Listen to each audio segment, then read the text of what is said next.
Hey everyone. So yeah, in this video, I'll show you how to use add-ons in Google Docs step by step.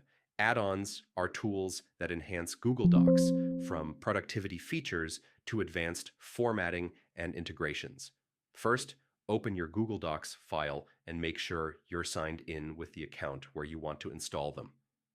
Click the Add-ons menu in the top toolbar and select Get Add-ons. This opens the Google Workspace Marketplace.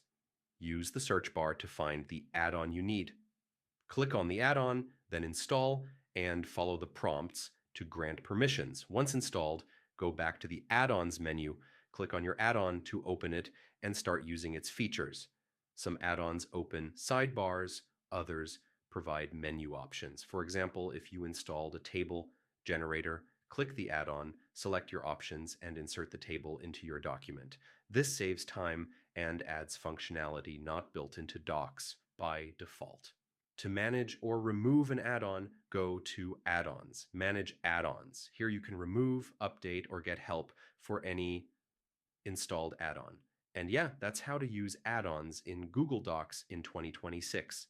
If this guide helped you boost your productivity, like the video, subscribe to the channel, and I'll see you in the next tutorial.